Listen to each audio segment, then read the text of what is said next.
Friends, అన్ సీజన్లో కూడా వాక్కాయల్ని ఉపయోగించుకోవడం ఎలాగో చూద్దాము. ముందుగా వాక్కాయలు తీసుకోవాలి, పసుపు, తగినంత సాల్ట్, నూనె.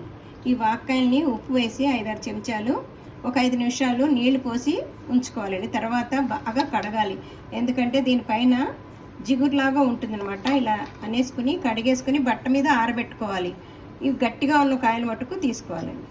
విధంగా కడిగేసుకోవాలి. పైన వాక్కాయ మీద ఉన్న జిగురు అంతా పోయేటట్టు ముచ్చుకులు అవి తుంచేసుకొని 2-3 సార్లు క్లీన్ చేసుకుని బట్ట మీద ఆరబెట్టుకోవాలి, ఏమాత్రం తడి లేకుండా. ఇక మనం కడిగిన నీళ్ళు ఇలా ఉంటాయి. ఇదండి వాక్కాయని ఇలా 4 భాగాల కింద చేసేసుకోవాలండి. మొత్తం అన్నీను ఒకసారి చేసేసుకుంటే మనం గింజ తీసేయడానికి ఈజీగా ఉంటుంది. ఇలా 4 భాగాల కింద మూచికి తీసేసుకోవచ్చు. ఇప్పుడు గింజలు అన్నీ ఒకసారి ఇలా కట్ చేసేసుకున్నాక గింజలు ఇట్టే ఈజీగా వచ్చేస్తుంది చేతితోటి. ఇగోండి ఇవన్నీ ఈ విధంగా తీసేసుకున్నాం. చూసారా గింజలు ఎన్ని వచ్చాయో. ఇగోండి వెడల్పాటి మూకుడు పెట్టుకుని కొంచెమే నూనె వేసుకోవాలి. కాగింది కదా నూనె, ఈ ముక్కలన్నీ దీంట్లో వేసేసుకుందాం. ఈ గింజలన్నీ ఒలుచుకున్నవి వాక్కాయి ముక్కలన్నీ దీంట్లో వేసుకొని మిడిల్లో పెట్టుకుని వేయించుకోవాలండి. ఏమాత్రం తడి లేకుండానే కాయి అన్ని గింజలు అవి తీసుకోవాలన్నమాట. ఇది సంవత్సరం దాకా నిల్వ ఉంటుందండి. బయట పెట్టుకున్నా నిల్వ ఉంటుంది, ఫ్రిడ్జ్లో పెట్టుకున్నా పెట్టుకోవచ్చు.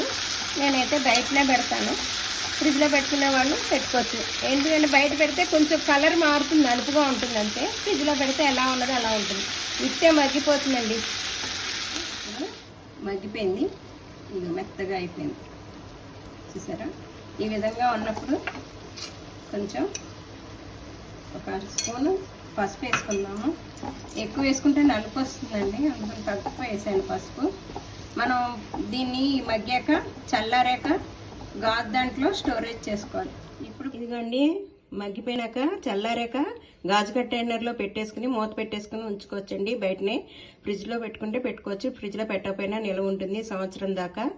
మనం ఈ వాక్కాయ కొబ్బరికాయ పచ్చడి చేసుకోవచ్చు, ఈ వాక్కాయతో ఉట్టిగా పచ్చడి చేసుకోవచ్చు, పప్పులో వేసుకోవచ్చు, అన్ సీజన్లో కూడా వాడుకోవచ్చు అనమాట. మనం పసుపు ఉప్పు తగినంత వేసుకుంటే ఉప్పు మనం తినేదాన్ని బట్టి చిన్న గ్లాసులు పడుతుంది చెప్పాను కదా, అలా అన్నమాట. లైక్ చేయండి, షేర్ చేయండి, సబ్స్క్రైబ్ చేయండి. Thank you.